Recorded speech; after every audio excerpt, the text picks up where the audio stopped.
Shalom, selamat pagi Bapak Ibu yang kekasih.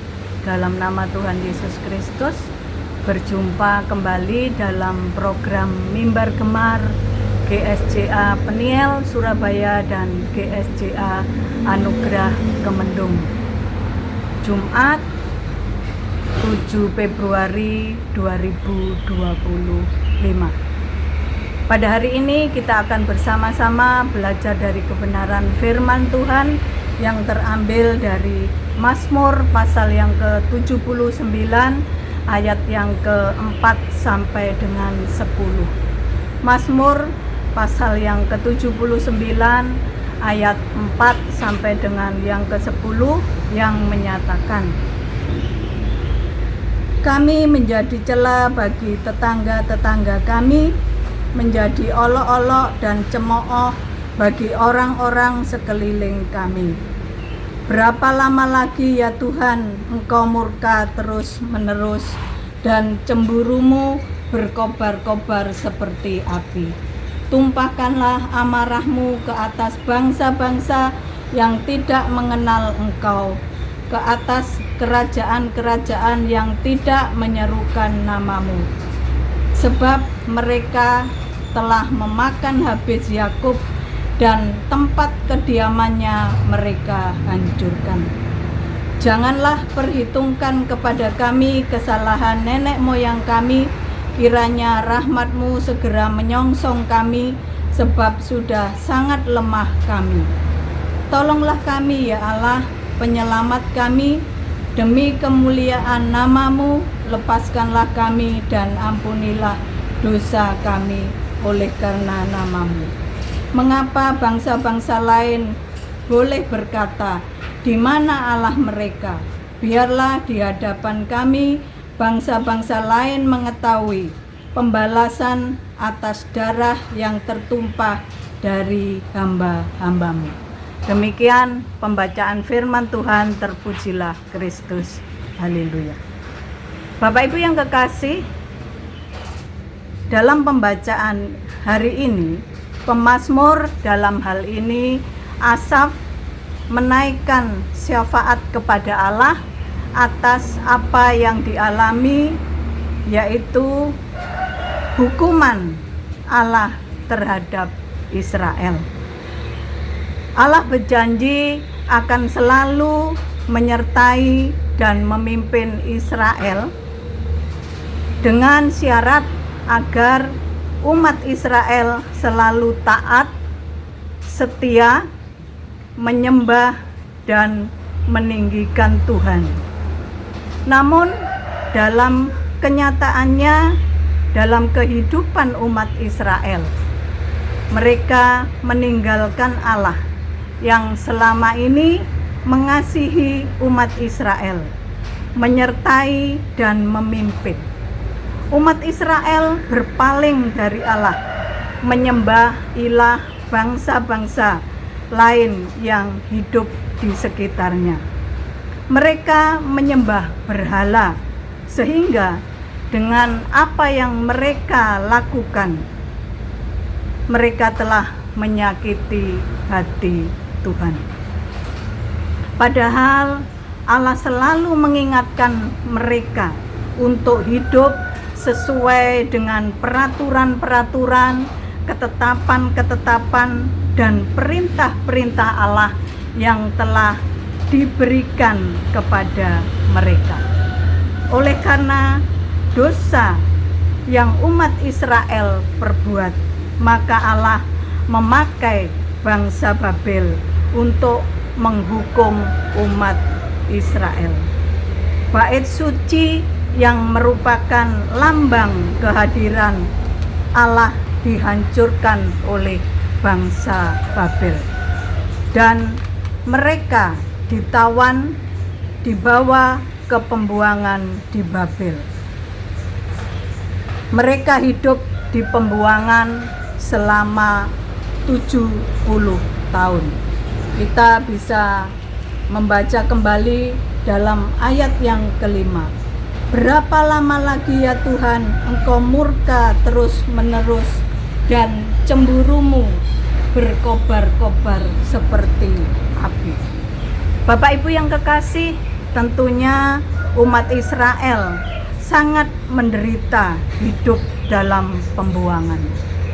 Dan juga kehancuran bait suci yang menjadi kebanggaan umat Israel merupakan suatu hal yang memalukan. Sebagai suatu bangsa, mereka sangat terpukul dan terhina. Bagaimana tidak, sebab bangsa-bangsa lain mengenal umat Israel adalah bangsa yang besar yang selalu disertai dan dipimpin oleh Allah. Mereka selalu hidup dalam pemeliharaan Tuhan. Hal itu dituliskan dalam ayat yang keempat. Kami menjadi cela bagi tetangga-tetangga kami, menjadi olok-olok dan cemooh bagi orang-orang sekeliling kami. Bapak Ibu yang kekasih, dalam kesedihan dan keputusasaan serta menyadari akan dosa dan kesalahan yang telah Israel lakukan, maka mereka mempunyai keinginan untuk diampuni dan dipulihkan. Ayat yang ke-8 sampai dengan yang ke-9. Janganlah perhitungkan kepada kami kesalahan nenek moyang kami, kiranya rahmat-Mu segera menyongsong kami, sebab sudah sangat lemah kami. Tolonglah kami ya Allah penyelamat kami, demi kemuliaan nama-Mu, lepaskanlah kami dan ampunilah dosa kami oleh karena nama-Mu. Dalam ayat yang ke-6 dan ke-7, tumpahkanlah amarah-Mu ke atas bangsa-bangsa yang tidak mengenal Engkau, ke atas kerajaan-kerajaan yang tidak menyerukan nama-Mu, sebab mereka telah memakan habis Yakub dan tempat kediamannya mereka hancurkan. Dalam ayat yang ini 6 dan 7, dalam syafaatnya pemazmur juga memohon kepada Allah untuk menghukum bangsa Babel yang telah merusakkan Yerusalem dan menghancurkan bait suci. Memang bangsa-bangsa lain itu menjadi alat murka Tuhan untuk Israel. Namun apa yang telah Babel perbuat terhadap umat Israel dilakukan karena kebenciannya kepada Allah dan umat pilihannya. Maka pada akhirnya Allah menghukum Babel. Kita bisa melihat dalam Yesaya pasal yang ke-47. Di sini perikopnya adalah keruntuhan Babel. Kita bisa baca dalam ayat yang ke-6 dan ke-7. Aku tadinya murka terhadap umatku, menajiskan milik pusakaku dan menyerahkannya ke dalam tangan-Mu, dan Engkau tidak menaruh belas kasihan kepada mereka, bahkan sangat memberatkan kuk-Mu kepada orang yang tua. Kata-Mu tadinya, untuk selama-lamanya aku tetap menjadi ratu, sedang Engkau tidak menyadari dan tidak memikirkan kesudahan semuanya itu. Pada akhirnya Allah menghukum Babel dan menghancurkan Babel. Bapak Ibu yang kekasih di dalam Tuhan Yesus Kristus, dalam situasi dan kondisi hina dan terpuruk, pemazmur tetap beriman kepada Allah. Pemazmur hanya mengandalkan Allah dan percaya bahwa hanya Allah lah satu-satunya sumber pertolongan. Sebab itu pemazmur menaikkan permohonannya agar kemurahan Allah terjadi atas umat Israel.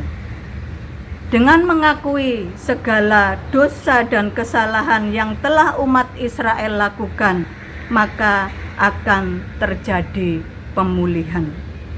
Bapak Ibu yang kekasih, firman Tuhan hari ini mau menyatakan kepada kita semua.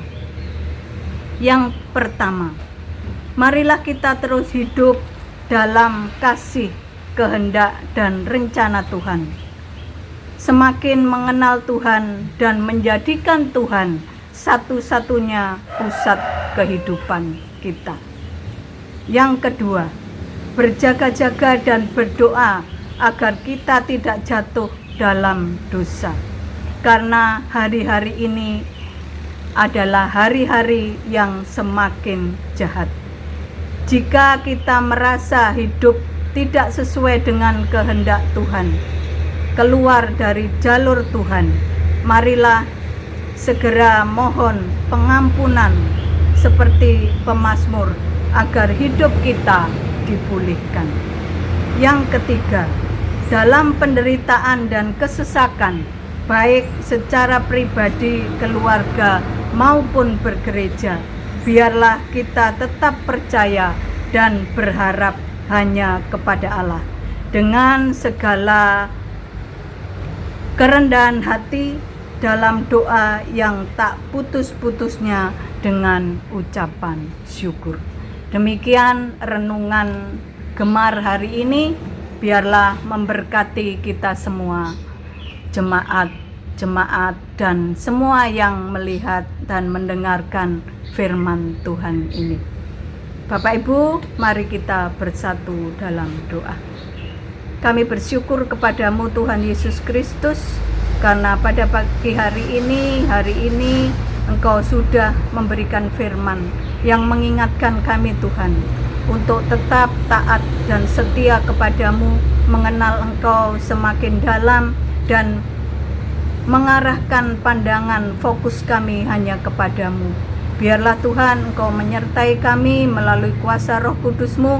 Engkau memberi kemampuan kepada kami untuk dapat hidup sesuai dengan kehendak-Mu, hidup dengan segala kerendahan hati dalam pimpinan dan kasih setia Tuhan. Terima kasih Bapa, kami menyerahkan kami semua pada hari ini. Tuhan menyertai melindungi kami dalam kami melaksanakan aktivitas kami sepanjang hari ini. Biarlah kasih setia Tuhan, penyertaan perlindungan Tuhan ada dalam kehidupan kami semua. Terima kasih Bapa, terima kasih Tuhan Yesus Kristus. Hanya di dalam nama Tuhan Yesus Kristus kami berdoa dan mengucap syukur kepadamu. Haleluya. Amin. Selamat pagi Bapak Ibu yang kekasih, selamat beraktivitas. Tuhan Yesus menyertai kita semua. Amin.